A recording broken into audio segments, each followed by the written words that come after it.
Hundreds of volleyball teams across the country are playing for a special cause this month. They're partnering with the Side Out Foundation to host an event called Dig Pink. This game is a National Breast Cancer Awareness Rally, and Cal Baptist University is a hosting team. Katrina Clark is the only senior on the CBU volleyball team this year. Kat, as her friends call her, is the captain and a fierce competitor on the court. But 4 years ago, her family began a battle of their own. In August 2004, Kat's mom, Antonia, went to the doctor for her annual mammogram.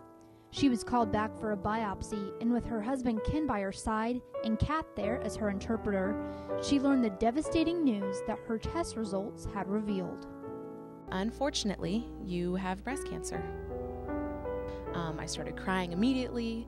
The doctor let the three of us to grieve and discuss, and of course I was just in tears and thought, why me? Why me?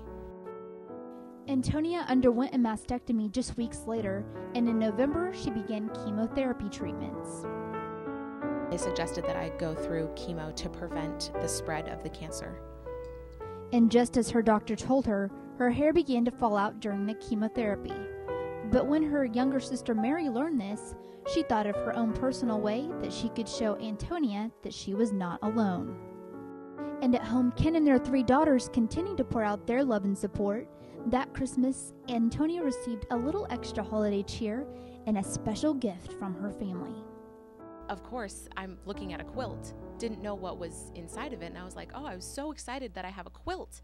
And then I open up, and of course, the tears just started flowing. I had a poem from my husband, and it touched my heart. I was so grateful for my kids and for the wonderful thoughtfulness that they had from me.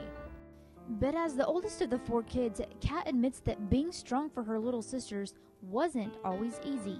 It was really hard seeing my mom and my dad go through these things and then coming home to my sisters. Being the oldest, I sat there and thought, I have to be a role model for them.